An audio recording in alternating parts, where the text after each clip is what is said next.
Hello and welcome everybody. I welcome you all back to UPSC mindset with Veer. साथियों, मेरा नाम है वीर प्रताप सिंह और हम हमारे इस चैनल के ऊपर बहुत सारा इन्फॉर्मेटिव डिस्कशन करते हैं।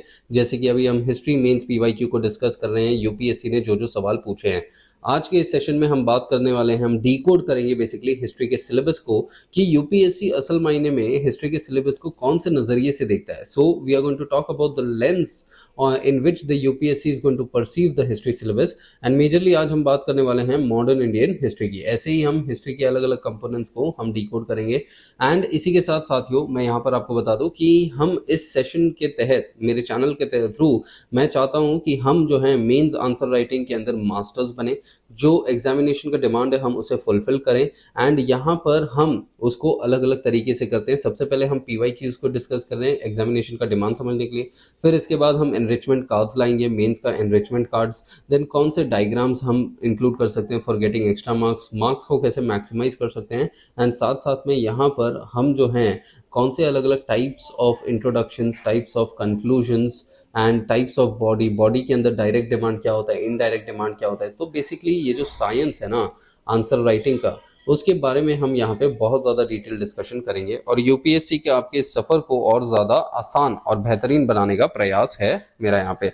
सो हमारे साथ जुड़े रहें, क्योंकि यूपीएससी क्लियर करना ये सिर्फ पढ़ने के, ये सिर्फ पढ़ाई से नहीं होता है। इट इज़ एन आर्ट जिसको सीखना पड़ता है और यहाँ पर हम बेसिकली वो माइंडसेट कल्टीवेट करने का प्रयास कर रहे हैं। आप मेरे साथ कनेक्ट भी कर सकते हैं ऑन माई टेलीग्राम चैनल, जहाँ पर मैं बहुत इन्फॉर्मेटिव कंटेंट देता हूँ। And when I talk about me my dear friends, मैं 6 साल से ज़्यादा का समय हो चुका है मुझे पढ़ाते हुए। एंड अभी तक मैंने स्टेट पीसीएस और यूपीएससी जो है मोर देन 7 टाइम्स मैंने मेंस एंड इंटरव्यूज यहाँ पे अपीयर करे हुए हैं। So this is about me, मेरे साथ आप कनेक्ट कर सकते हैं। आज साथियों let us start with the main content, that is हम डीकोड करने वाले हैं हिस्ट्री के सिलेबस को यूपीएससी के नजरिए से। मतलब यूपीएससी हिस्ट्री को कौन से लेंस से देखता है, what is the perspective of UPSC when it talks about the history syllabus. So यहाँ पर ऐसा डिकोडेशन हम इसको करेंगे ना कि इस डिकोडेशन में आप क्या समझेंगे, आप जो है ना, आप पूरी तरीके से इसको समझ जाएंगे कि भाई एक्चुअल में यूपीएससी जो है इस तरीके से मेंस के सिलेबस को जनरली देखता है। सो जब हम इसे डिकोड करें तो ये जो है ये आपको आगे काम आने वाला है इन द ईयर ऑफ 25-26 वाले टाइम पीरियड में। एंड देन इसके बाद 26-27 वाले टाइम पीरियड में भी ये आपको काम आएगा।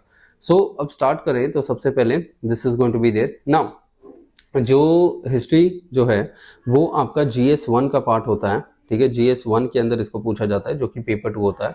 अब जनरल स्टडीज 1 के अंदर जनरली 4 सब्जेक्ट्स हैं। 1 is Indian heritage and culture, history, geography, world history and society. तो मतलब हिस्ट्री होता है, जियोग्राफी होता है, सोसाइटी होता है एंड थोड़ा बहुत एनवायरनमेंट के एस्पेक्ट्स होंगे, वो यहाँ पर जनरली पूछे जाएंगे। सो ये है सिलेबस इसका।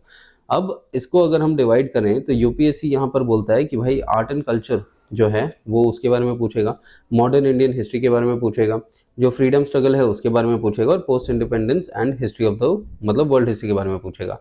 तो जब हम यहाँ पर मॉडर्न इंडियन हिस्ट्री की बात करते हैं तो यूपीएससी बोलता क्या है यहाँ पे, यूपीएससी बेसिकली यहाँ पे बोल रहा है कि middle of 18th century until the present, significant events, personalities and issues, the freedom struggle, its various stages, important contributions from different parts of the country. So अगर हम इसे एक elaborated version में देखें तो मॉडर्न इंडियन हिस्ट्री के अंदर UPSC अपने सिलेबस से कहाँ से सवाल पूछ सकता है, मीन्स कब से यूपीएससी सवाल पूछ सकता है और हमें कब से तैयार रहना है कि मेंस के आंसर्स जो हैं यहाँ पे यूपीएससी उसके बारे में पूछ सकता है। So when I talk on this scenario my dear friends, देखिए इसको मॉडर्न इंडियन हिस्ट्री बोला जा रहा है कब से, from about middle of 18th century until the present. तो यहाँ पे जब ये लोग middle of 18th century until the present की बात कर रहे हैं तो 18th सेंचुरी मतलब क्या हो गया, ये जनरली 1750s के टाइम पीरियड पे हो गया। एंड अंटिल द प्रेजेंट मतलब क्या हो जाएगा कि 2025 तक।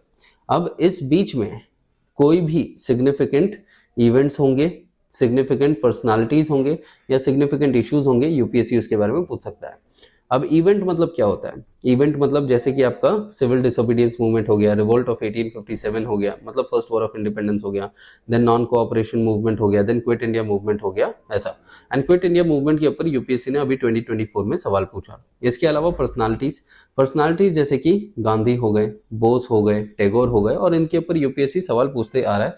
इसको आप मेरे पीवाईक्यूज के सेशन में भी आप देख सकते हो, जहां पर मैंने गांधी वर्सेस टैगोर का जो कैटेगराइजेशन है वो दिखाया, जहां पर मैंने वैदिक एज जहां पर मैंने क्विट इंडिया मूवमेंट के बारे में क्वेश्चन 2024 के अंदर मैंने डिस्कस भी करा है, आप प्लेलिस्ट के अंदर जाके देख सकते हैं। एंड देन यहाँ पर इश्यूज, अलग अलग इश्यूज जो हैं उसके बारे में पूछ सकते हैं, मतलब 1750 से लेके 2025 तक कौन से इश्यूज रहे हैं। अब वो इश्यूज जो हैं वो आपके पॉलिटिकल इश्यूज हो सकते हैं, इकोनॉमिक इश्यूज हो सकते हैं, सोशल इश्यूज हो सकते हैं। और ये जो पॉलिटिकल, इकोनॉमिक, सोशल इश्यूज हैं ये जनरली किसकी बात कर रहे हैं, during the time period of British India. क्योंकि जब हम 1750 से जब हम 2025 तक की बात करते हैं तो ये जो पूरा टाइम पीरियड है इसको हम दो भागों में डिवाइड कर सकते हैं। एक हो जाएगा 1750 से लेके 1947 तक का, और एक हो जाएगा 1947 से लेके 2025 तक का। तो मतलब यूपीएससी इस बीच वाले टाइम पीरियड में भी सिग्निफिकेंट इवेंट्स, इश्यूज और पर्सनालिटीज पूछ लेगी। लेकिन ये तो पार्ट हो गया किसका, पोस्ट इंडिपेंडेंस का। ठीक है, तो पोस्ट इंडिपेंडेंस यूपीएससी बोल रहा है कि भाई हम इस के अंदर भी आपका इवेंट्स, पर्सनालिटीज और इश्यूज के बारे में सवाल जो है आपके पूछ सकते हैं। लेकिन जब हम इस कॉन्टेक्स्ट में बात करें, दैट इज 1750 एंड 1947 के बीच में, तो यहाँ पर अब पॉइंट क्या है कि 1750 से लेके 1850 तक यूपीएससी जो है सिग्निफिकेंट इवेंट्स, पर्सनालिटीज और इश्यूज पूछेगा। लेकिन 1850 से 1947 तक जो समय रहेगा ना वो होता है द इंडियन नेशनल मूवमेंट का।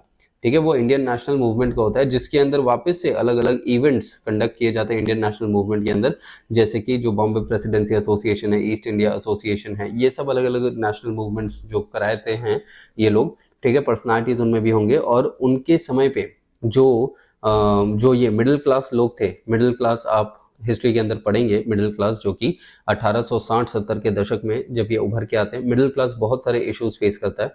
हम जो है unemployment, poverty, commercialization of agriculture, destruction of industry, then political level पे हमारे अधिकार छीन लिए जाते हैं, राइट्स हमें नहीं दिया जाता है, जबकि यूनाइटेड किंगडम में लिबर्टी, इक्वालिटी, फ्रेटर्निटी होता है। इकोनॉमिक राइट्स नहीं होते हैं, हमारे इंडस्ट्रीज को स्टैग्नेंट रखा जाता है। देन उसके अलावा हमसे टैक्सेस वगैरह लिए जाते हैं। तो ये सब क्या थे, इश्यूज थे। फेमाइंस हो रहे थे, देन उसके बाद क्रॉप लॉसेस हो रहे थे। ठीक है, कैश क्रॉप्स को प्रमोट किया जा रहा था, प्लांटेशन फार्मिंग को प्रमोट किया जा रहा था, zamindari issue, then mahalwari issue, ryotwari issues, ये सब क्या है, ये सब इश्यूज है। देन टेक्नोलॉजिकल लेवल पे हम बैकवर्ड थे, स्टैग्नेंट थे, ये एक अनदर इशू है। वेरएस कंटेम्प्रेरी में जो यूके है वो बहुत ज्यादा टेक्नोलॉजिकली एडवांस था। तो यूपीएससी ये इश्यूज के बारे में भी सवाल पूछ सकता है in between 1750s to 1850s basically. अब इसके बाद जब हम 1850s के बाद की बात करते हैं तो इंडियन नेशनल मूवमेंट की शुरुआत होती है, और इसी इंडियन नेशनल मूवमेंट के अंदर there is going to be the freedom struggle. और यूपीएससी कहता है कि भाई फ्रीडम स्ट्रगल में भी मैं वही चीज पूछूंगा, दैट इज कौन से फ्रीडम स्ट्रगल के लिए इवेंट्स किए, कौन से पर्सनालिटीज थे और कौन से ये इश्यूज थे जिन्होंने फ्रीडम स्ट्रगल के अंदर कंट्रीब्यूट किया। और ये फ्रीडम स्ट्रगल के वेरियस स्टेजेस कौन से हैं, जैसे कि क्विट इंडिया मूवमेंट है, तो क्विट इंडिया मूवमेंट जो होगा वो अचानक से नहीं होगा, उसके पहले सिविल डिसोबीडियंस मूवमेंट होगा, देन नॉन कोऑपरेशन मूवमेंट होगा, ये सब चीजें हो रही। तो वेरियस स्टेजेस की ये बात करेंगे कि कैसे ये what led to the events. So उसी हिसाब से क्विट इंडिया मूवमेंट का सवाल 2024 के अंदर पूछा गया कि भाई what led to the events of quit India movement. और ये जो फ्रीडम स्ट्रगल है उसमें कौन से लोगों ने कंट्रीब्यूट करा। अब कंट्रीब्यूशन की जब हम बात कर रहे हैं तो कंट्रीब्यूशन में क्या हो जाएगा कि एक तो पर्सनालिटीज, यूपीएससी ने बोल ही दिया है कि भाई पर्सनालिटीज पे तो हम सवाल पूछेंगे, लेकिन फ्रीडम स्ट्रगल के अंदर कंट्रीब्यूशन सिर्फ पर्सनालिटीज ने थोड़ी किया, यहाँ पर जो सेक्शन ऑफ पॉपुलेशन है उन लोगों ने भी तो किया। That is going to be the women हो गए, दलित हो गए, ठीक है, अनटचेबल्स हो गए, देन फॉरेनर्स हो गए, देन ट्राइबल्स हो गए, देन मिडिल क्लास हो गए। सो ये लोग देन इंडस्ट्रियलिस्ट हो गए, इन लोगों ने भी तो कंट्रीब्यूट करा है। तो यूपीएससी क्या पूछ सकता है, इनके बारे में भी पूछ सकते हैं कि भाई इन लोगों ने क्या कंट्रीब्यूटर करा, इन लोगों ने क्या कंट्रीब्यूट करा and what were their contribute, means ये कंट्रीब्यूटर्स से जो भी अभी हमने डिस्कस किया, और and what were their contributions. So UPSC सीधा सीधा बोल रहा है ना आपसे कि भाई हम यहाँ पे ये सवाल आपसे पूछेंगे and from different parts of the country. मतलब क्या है कि भाई सिर्फ इंडिया लेवल पे नहीं, लेकिन जो फ्रीडम स्ट्रगल दैट इज 1858 के टाइम पे या सिविल डिसोबीडियंस मूवमेंट के टाइम पे गुजरात के अंदर क्या चीज हो रही है ये भी आपको पता होनी चाहिए, महाराष्ट्र के अंदर क्या हो रहा है ये भी पता होना चाहिए, तमिलनाडु के अंदर क्या हो रहा है ये भी पता होना चाहिए। तो यूपीएससी यहाँ पे ये नहीं बोल रहा कि भाई मैं बस नेशनलिस्टिक हिस्ट्री के बारे में सवाल पूछूंगा, बट आपसे मैं जो ये वाले हिस्ट्री है ना, हिस्ट्री के टॉपिक्स, उसके ऊपर भी सवाल जनरली आपसे पूछ सकता हूँ। That is happening in the different parts of the country कि कौन कंट्रीब्यूटर्स थे और उन्होंने क्या कॉन्ट्रीब्यूशन करे और कौन से ऐसे स्ट्रगल स्ट्रगल, फ्रीडम स्ट्रगल की चीजें थी जो अलग अलग एरियाज के अंदर हुए। सो ये चीज जो है यूपीएससी आपसे जनरली पूछ सकता है, ठीक है। So this is the modern Indian history syllabus guys, and इसी के साथ I thank every one of you for watching मी। अगले सेशन में जो है हम आर्ट एंड कल्चर का देखेंगे, डिकोड करेंगे सिलेबस को, देन वर्ल्ड हिस्ट्री के सिलेबस को डिकोड करेंगे, एंड देन पोस्ट इंडिपेंडेंस के सिलेबस को डिकोड करेंगे। और ऐसे ही हम जो दूसरे सब्जेक्ट्स है उसके सिलेबस को हम डिकोड करेंगे।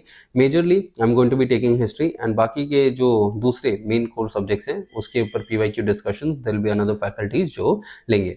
सो इसी के साथ साथियों, I thank every one of you for watching me. हमारे कल्ट के साथ जुड़े रहें ताकि आप मेंस के आंसर्स बहुत अच्छे से लिखें, एग्जामिनेशन ओरिएंटेड लिखें। एंड यहाँ पर इसी के साथ I thank every one of you for watching me. Take care everybody, and bye bye.